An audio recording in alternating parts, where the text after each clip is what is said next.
dia, pessoal. Graças a Deus a gente está aqui mais uma manhã, né? Enfim, eu acho que se a gente tivesse que sair agora, eu entendo que Deus já teria ministrado muito no nosso coração aqui, né? Tá bom? Tá dando microfonia, essa posição tá boa? Pessoal aí, beleza? Tá bom, se quiser eu ponho um pouquinho mais próximo. Aí. Enfim, privilégio a gente estar aqui nessa manhã. É muito estranho estar com esse negócio aqui na minha orelha aqui. Eu acho que eu não usava um negócio desse há uns... Alô? Aí? Uns 20 anos. Na época no louvor, porque eu sempre fui um cara meio assim, né? De tocar no teclado ali. E aí, às vezes eu tinha essa mania de olhar pra banda e esquecia de cantar, assim. Então, aí fugia o microfone. Aí um dia minha mãe foi e comprou um negocinho desse pra mim. Eu era adolescente ainda, né? Acho que eu vou mais pra trás, bem mais pra frente. Aqui, melhorou agora? E aí, não, é engraçado que eu ficava... E aí, na época, era uma coisa que esse negócio aqui não funcionava direito, assim, deixava a gente meio perdido. E tava na moda o Sandy Júnior, então parecia que eu ia ficar, eu acho que pirei, né? Aquela coisa, né? Mas aqui estamos usando novamente. Graças a Deus que o Senhor tem dado recursos para a nossa igreja, para a gente ter um som aí que aos poucos está desenvolvendo, né, Kátia? Né? A gente, graças a Deus, para a vida dos irmãos. Enfim, a gente está falando sobre o descanso, a gente já aprendeu nesses dias sobre a sacralidade do tempo.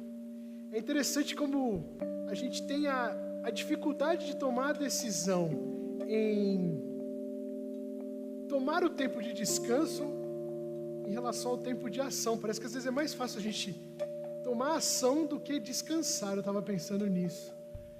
E eu acho que isso acontece também muito porque a gente tem às vezes aquela coisa impossível do ser humano, de tão errado que somos, né? E Deus tem falado tanto ao nosso coração, entendeu? Que Ele é o plano melhor, que Ele faz as coisas na plenitude dos tempos, né? A hora é perfeita, a maneira dele é a mais linda, é a mais calma, né?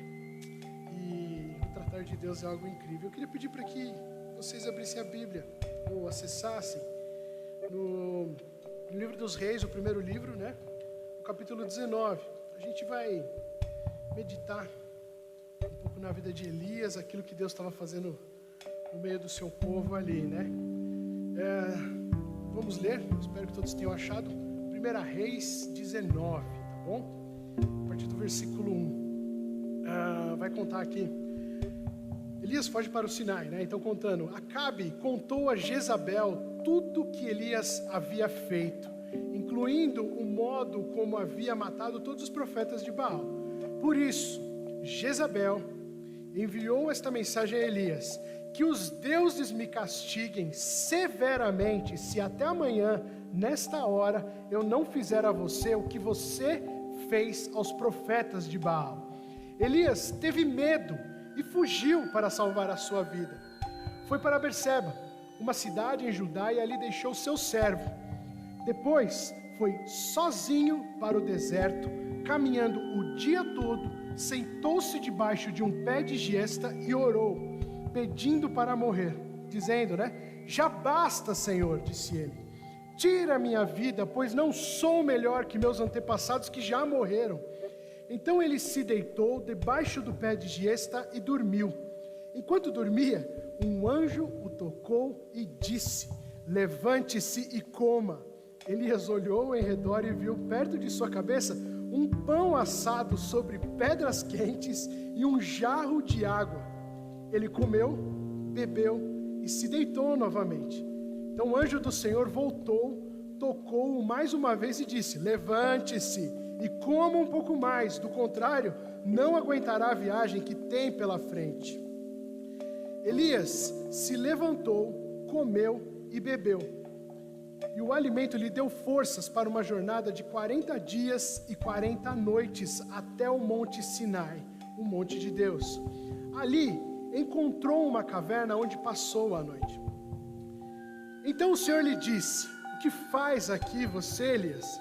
Ele respondeu: tenho servido com zelo ao Senhor, o Deus dos exércitos. Contudo, os israelitas quebraram a aliança contigo, derrubaram teus altares e mataram todos os teus profetas. Sou o único que restou e agora também procuram me matar.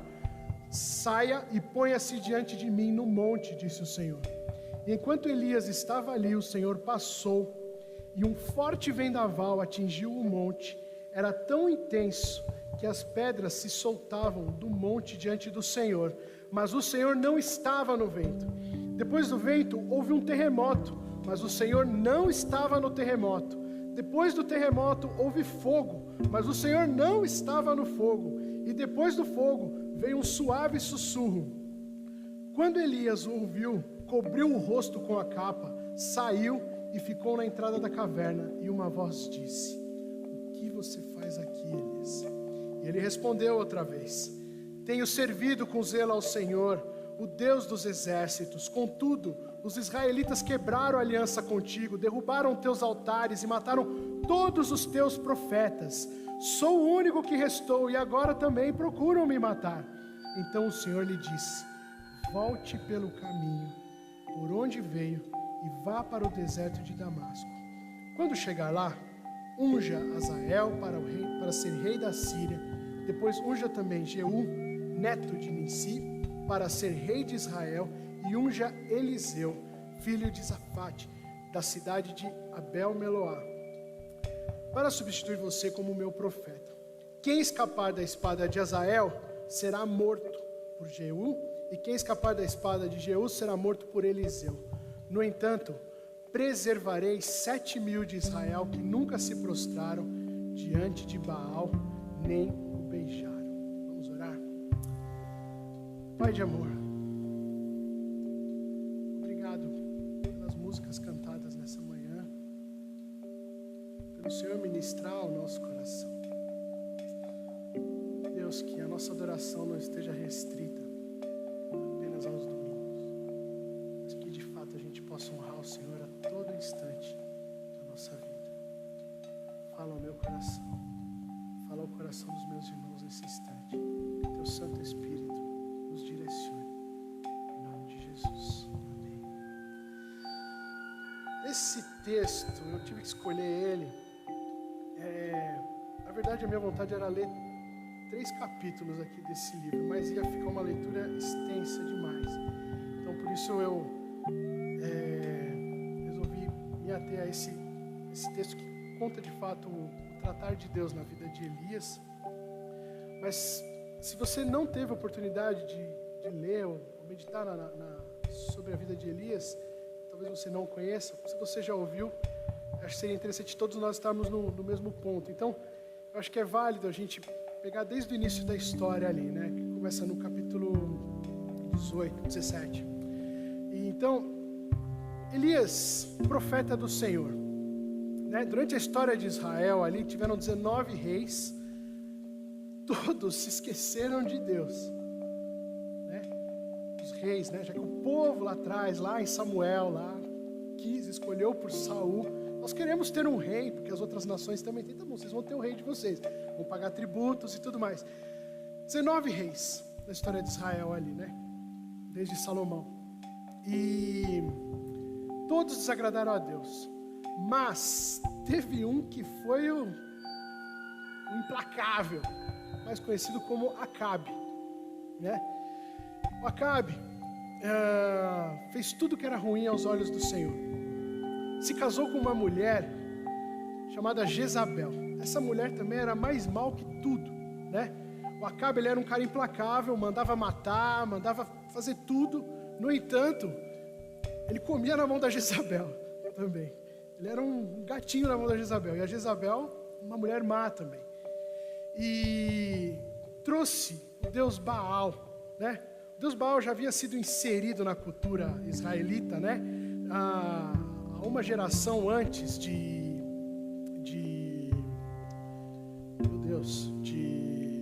do rei Acabe, exatamente. É ansiedade, né, pastor? Enfim, só que Acabe, de fato, casando-se com Jezabel, trouxe a cultura de Baal. E Baal, quem que era? Era um deus que era levado como o Deus da fertilidade. Alguém que de fato trazia renovo, renascimento para aquele povo. Podia fazer todas aquelas coisas. E o povo se esqueceu do Deus vivo de Jeová.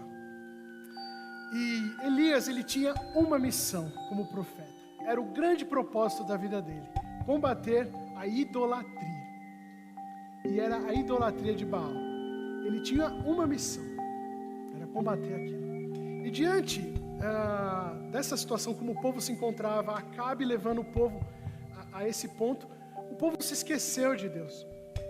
Então, Elias chega e fala: ok, é o Deus da chuva, é o Deus que vai trazer renascimento, é o Deus que traz fertilidade. Pois então, até que o Senhor diga, não vai chover sequer nessa terra. E Deus derrama sobre aquela terra uma seca imensa. Elias vai para o deserto, ele chega a viver numa região, é alimentado por uma viúva, é alimentado por corvos, próximo a um riacho. Você vê que Deus, nos mínimos detalhes, procura trazer provisão para a vida de Elias. E até que esse riacho se seca. E aí Deus ordena a Elias: vá para a casa de uma viúva. Nessa terra que a viúva está, é uma terra que de fato existe, era muito forte a questão do baalismo ali. E ele chega diante dessa casa da viúva, a viúva prestes a ter a última refeição com o seu filho, prontos para morrer por conta da miséria, né? A cultura dependia diretamente da agricultura ali, o sustento de toda a população. Mas diretamente, né, o agro é pop, a gente também depende também muito bastante disso, né? Aqui, mas o grande ponto é: Deus traz sustento para aquela família, traz sustento para Elias. Aquela mulher vê o seu filho morrer. Deus usa a vida de Elias para ressuscitar aquele menino. Até que chega o tempo que Deus fala: vai lá, vamos dar a chance para Acabe se arrepender. Porque já estava por muito tempo com seca, 3 anos de seca. E aí, Elias chega diante de Acabe, e Acabe não toma nenhuma ação. Não, quem é você? E quando ele se encontra, fala assim: e aí, perturbador de Israel? Olha o nível que Acabe chega, fala para o profeta do Senhor, fala: e aí, perturbador de Israel? Né? Na verdade, o Elias responde para ele assim: perturbador são vocês, olha o que vocês estão fazendo, vocês não honram o Deus vivo. Enfim, e diante daquela situação, Elias desafia Acabe para um UFC dos deuses, ali no Monte Horeb, acho que é isso, diretamente, e aí eles realizam a UFC dos deuses, diretamente. Os profetas de Baal, que eram 850, estavam ali, pedindo para que viesse chuva depois de 3 anos, porque era o Deus da fertilidade. Elias até zomba deles diretamente, mas a chuva não vem, até que o povo reunido ali, diante do UFC dos deuses, Elias chega e fala: Deus de Abraão, de Isaac e Jacó, que o povo possa ver quem é o Senhor e aquilo que o Senhor tem feito. Nesse momento, derrama fogo, e o altar estava encharcado de água, e o fogo veio dos céus naquele instante. A partir daquele dia, a chuva veio para o povo de Israel. E Elias, depois de ter vivido uma situação de estar vivendo à beira de um riacho, sendo alimentado por corvos, tendo visto uma viúva ter o seu filho ressuscitado, o alimento ter sido provido diretamente na casa da viúva, e vendo o que Deus fez naquele dia, diante de toda a nação, acabando com os profetas de Baal, Elias falou: acabou, beleza, vencemos. Mas mesmo assim, Jezabel não se conteve, não se arrependeu. E aí, diante de uma palavra forte, de uma palavra dura, aí a gente vê aqui no texto, que os deuses me castiguem severamente se até amanhã nesta hora eu não fizer a você o que fez aos profetas de Baal. Jezabel estava movendo o reino inteiro para caçar Elias e tirar a vida de Elias, o único profeta do Senhor. Elias, diante de uma situação dessa, ele teve medo. E o que faz Elias nesse momento é fugir. E quando Elias foge, e aí eu quero que os irmãos se atentem ao versículo 4 do capítulo 19. Depois foi sozinho para o deserto, caminhando o dia todo, sentou-se debaixo de um pé de giesta e orou pedindo para morrer. Já basta, Senhor, disse ele. Tira minha vida, pois não sou melhor que meus antepassados que já morreram. Pois é, ele foge da morte, mas chega naquele local pedindo para morrer. Existia uma confusão mental na vida de Elias naquele instante. Talvez por conta de tudo aquilo que ele vivenciou ao longo de todos esses anos. E muitas vezes a gente fala, que cara estranho, pedindo para morrer e fugiu da morte. Mas, gente, quantas vezes na nossa vida a gente também se vê em parafuso diante das situações? A gente não consegue tomar decisões racionais e a gente se deixa levar pelas emoções. E às vezes um gatinho se torna um leão. Um simples obstáculo se torna uma montanha enorme. E às vezes a gente se perde nos nossos pensamentos. Se você for ver no versículo 3, ele também estava com uma causa de uma solidão. E ali deixou o seu servo. Elias estava sozinho, pedindo para morrer.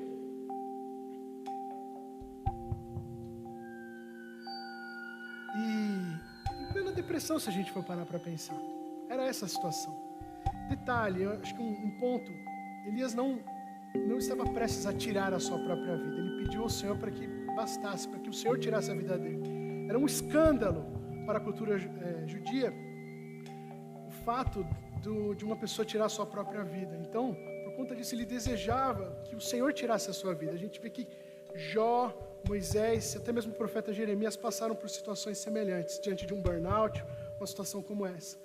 E quantas vezes a gente também vê o fim do poço, né? O fundo do poço, o fim da linha, a gente fala, Deus, tira a minha vida, ou Deus, não vai dar mais. A gente quer desistir de tudo. E a gente se vê cansado diante de situações assim na nossa vida, esgotados, prestes a desistir. A gente vê muitas situações de pais, quando enfrentam o desafio da paternidade, se ausentarem da vida de suas mulheres, da vida de seus filhos, porque não aguentam. Algumas vezes eu já vi até mesmo situações de mãe que abandonaram a maternidade, né? Por isso que a palavra até fala assim, pode mesmo uma mãe se esquecer do seu filho, mas eu não me esqueci de ti, o Senhor fala para nós. E aí começa o tratar de Deus na vida de Elias. E eu entendo que aquilo que nos faz, aquilo que traz a nossa identidade, não é aquilo que a gente faz. Elias tinha tido uma baita experiência. Ele ressuscitou um jovem. Ele viu Deus prover todo o alimento para ele, né? Por isso não se preocupem com o que comer, com o que beber, com o que vestir. Quem se preocupa com isso são os pagãos. Apenas confie em mim, descanse em mim, é o que o Senhor nos fala. E Elias estava provando disso na vida dele. Da mesma forma, ele viu o Deus de Israel, o Deus poderoso, fazer milagres ali, derramar fogo dos céus, já que Baal, um Deus que não existe, simplesmente não fazer nada. Diante de uma situação dessa, ele entendeu assim, eu que fiz essas coisas, ou de repente Deus fez através de mim. Ele falou, está acabado, mas não. O Senhor, Ele é poderoso sobre todas as coisas, Ele é soberano e é tudo no tempo dEle, na hora perfeita, do jeito, da maneira mais linda dEle. Então, a partir do versículo 5, você vê o tratar de Deus na vida dele. Então, ele se deitou debaixo do pé de gesta e dormiu. Enquanto dormia, um anjo o tocou e disse: levante-se e coma. Elias olhou em redor e viu perto de sua cabeça um pão assado sobre pedras quentes e um jarro de água. Ele comeu, bebeu e se deitou novamente. Vamos parar por aqui. Será que não está na hora da gente parar um pouco? Entender que é a hora da gente descansar? Eu sei que às vezes a gente fica um pouco preocupado. Como vai vir a provisão do recurso para minha casa esse mês? E graças a Deus pela sua vida, que tem saúde, que tem sabedoria para trabalhar e buscar isso. Mas quem tem provido isso para todos nós tem sido o Senhor. Então a gente não pode cair nesse engano, nesse ativismo de entender que nós somos autossuficientes. Às vezes que a gente ainda até fala, o Senhor é Deus, mas não adianta a gente falar de palavras, a gente precisa confiar. Eu lembro que quando eu cheguei aqui no ano passado, a gente tinha passado pela situação de sair da outra igreja, e assim, as coisas estavam acontecendo na minha vida ministerialmente, estava fluindo de uma forma incrível, maravilhosamente. Assim. A gente estava vendo jovens crescendo espiritualmente na comunidade onde a gente estava. E quando aconteceu o processo de decisão de saída da antiga igreja, eu me vi numa situação que eu falei, não posso deixar parar isso, vamos continuar. Só que a minha vida já tinha mudado um bocado. Tinha Esther naquele momento. Demandava bastante. Era um ministério e tanto. E eu caí num ativismo doido.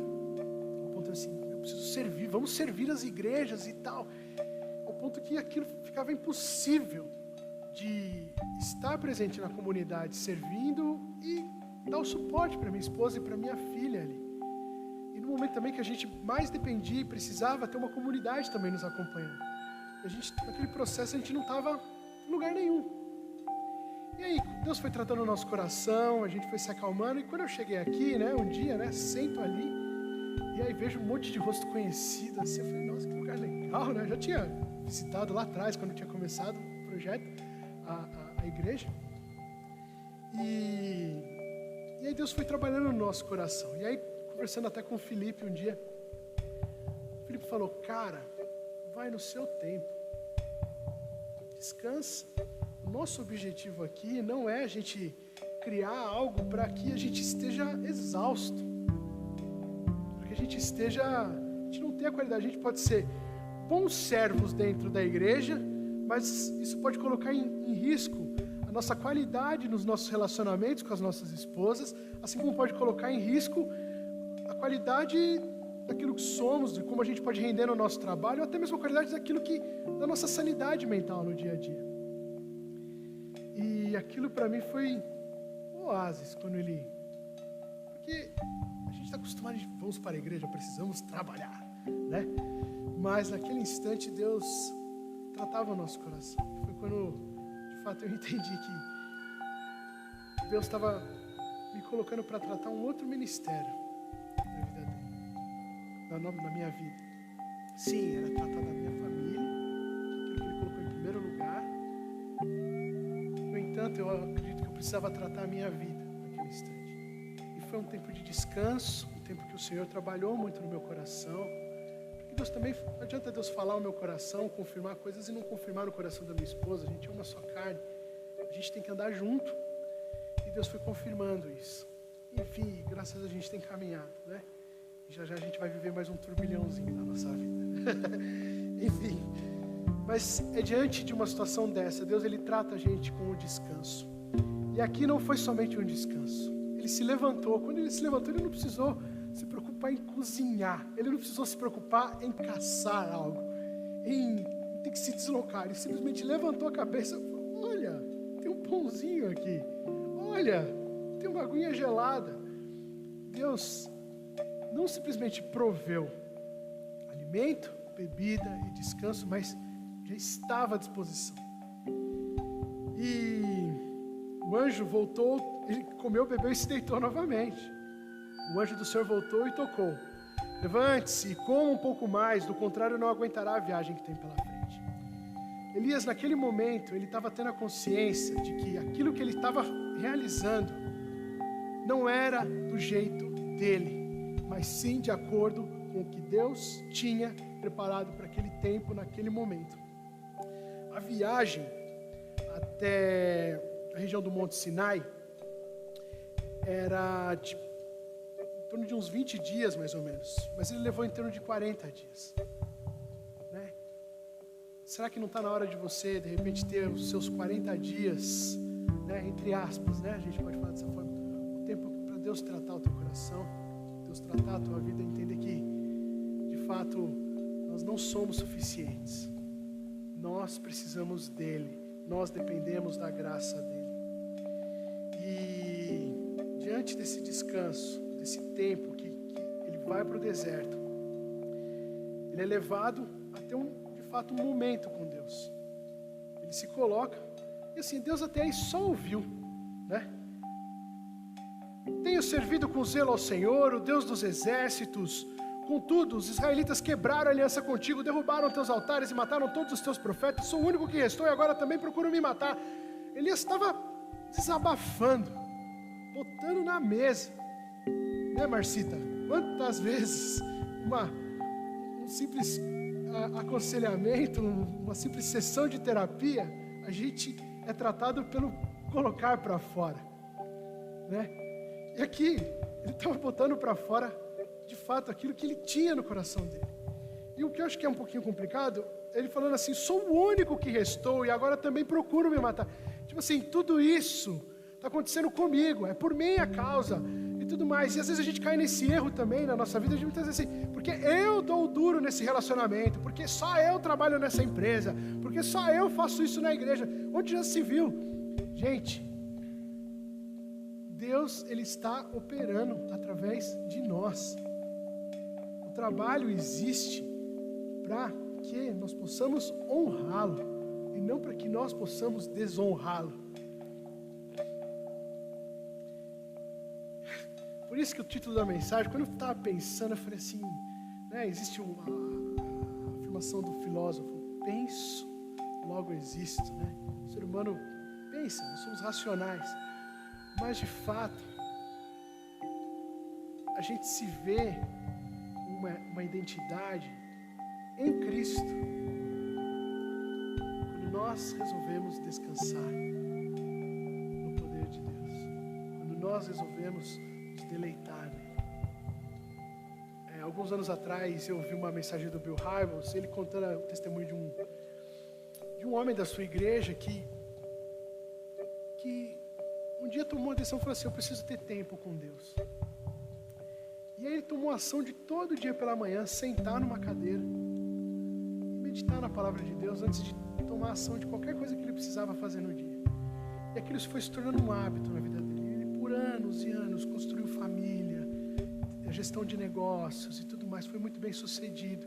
A gente via Deus cuidando em cada decisão, porque esse homem, todo dia pela manhã, ele não escolhia tomar café antes, ele escolhia comer do pão da vida. Ele escolhia meditar no Senhor. Todo músico, antes de tocar, né, doutor, tem que afinar o instrumento. Essa semana eu voltei para a academia e lembrava do pastor falando aqui sobre quando a gente vai fazer o treino. Eu estava numa correria que a gente tinha que deixar a Esther na escola e precisava voltar para bater o ponto para começar a trabalhar. Olha só a correria do dia a dia, né? Deus fala no nosso coração. Essa mensagem é para mim, em primeiro lugar.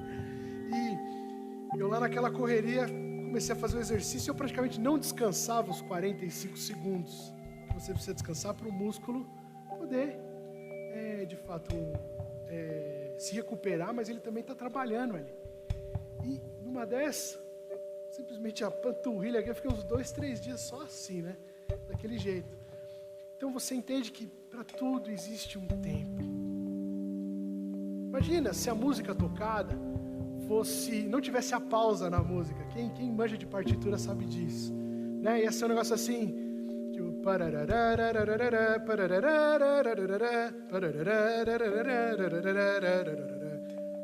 acabou a música. Vivo feliz, pois sou de Jesus. Não ia ter pausa, ia ser uma coisa só. Agora, olha que beleza traz a pausa na música, né? Vivo feliz, pois sou de Jesus, e já desfruto o gozo da luz. Olha aí. Sou por Jesus, herdeiro de Deus. Pausa. Ele me leva à glória dos céus, né? Enfim, a beleza da música é existir a pausa, é existir o silêncio, e a gente precisa desse tempo. E quando a gente vê o Senhor se colocar, quando Elias se coloca diante do Senhor e o Senhor se revela, era uma espécie de introdução do Senhor se mostrar ali no monte dele. Veio os 3 elementos, que foi o forte vendaval, o terremoto e o fogo. E só depois que tudo isso, aquela coisa que aconteceu na vida de Elias ali, naquele momento, é que vem o sussurro do Senhor. E Deus traz as instruções, e o Senhor se revela e fala para Elias. E ali ele deixa claro para Elias assim: Elias, não é sobre você,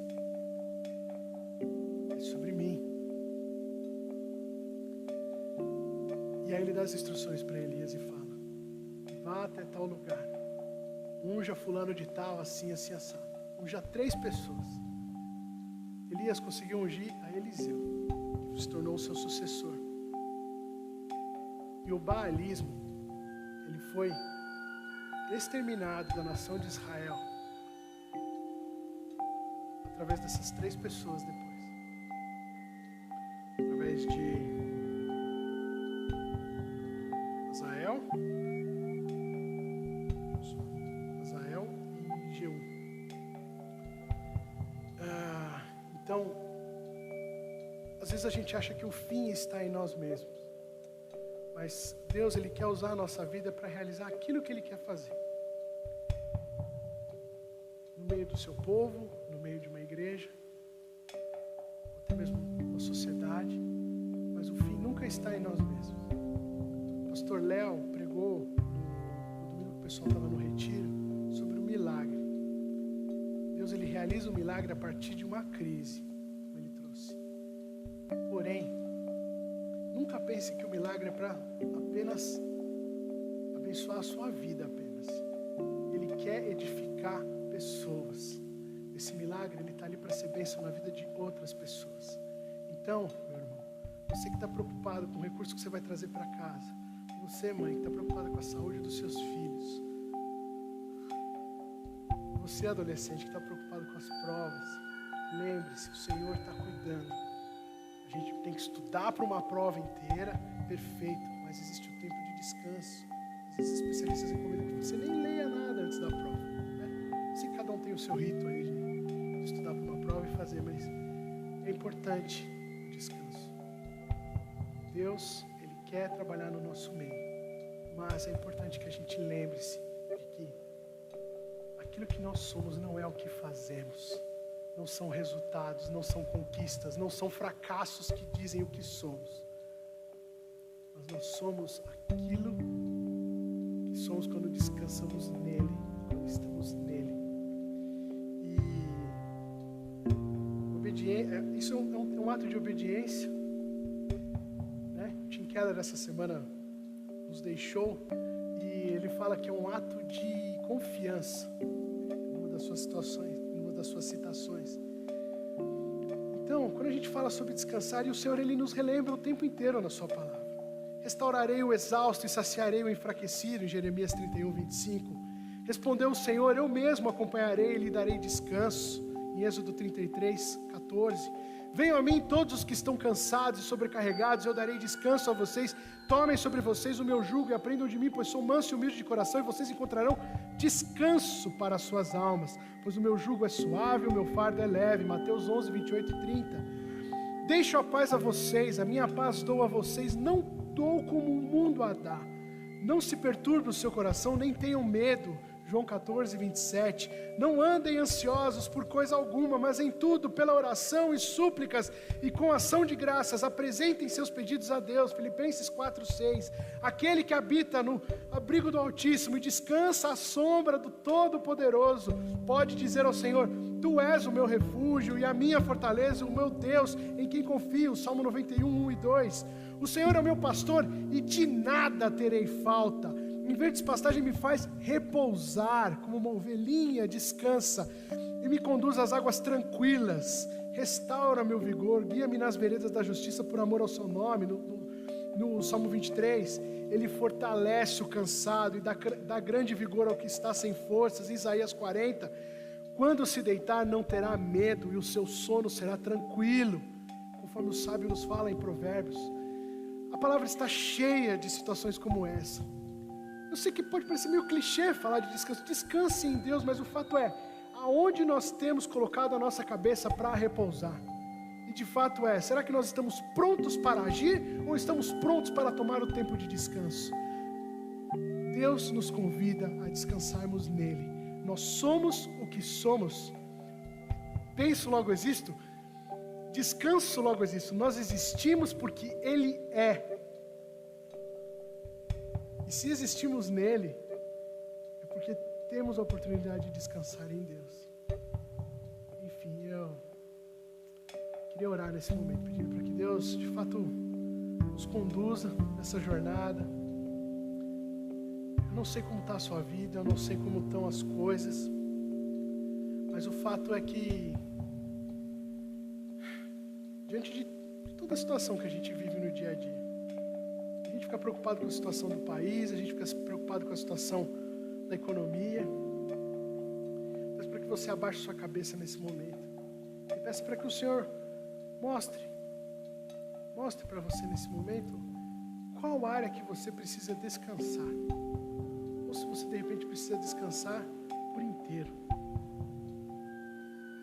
Entender que Ele está no controle de todas as coisas.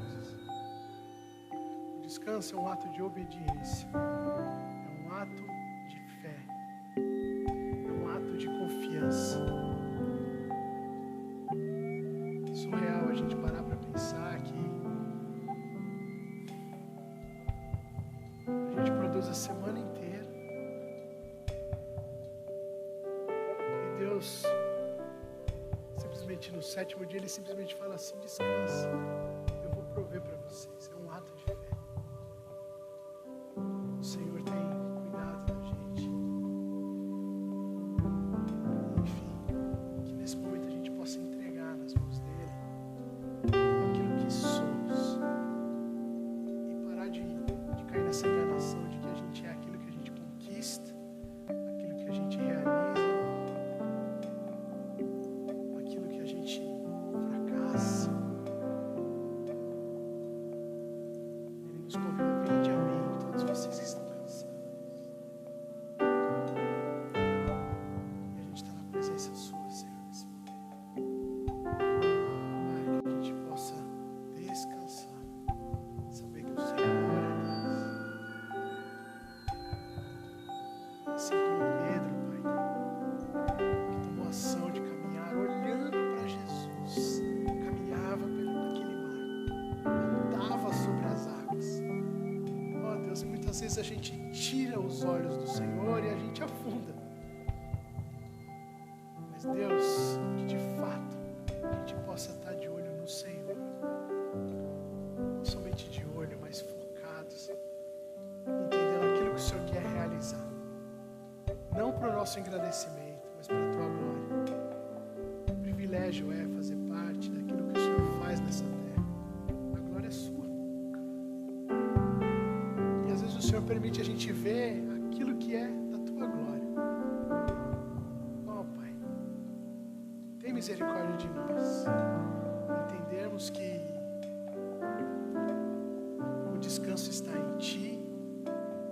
Entendemos que o Senhor faz as coisas na plenitude dos tempos, do Teu jeito, da Tua maneira, e que nada vai nos separar do Teu amor. Obrigado, Jesus. Louvado seja o Senhor nessa manhã. Cuide das nossas famílias.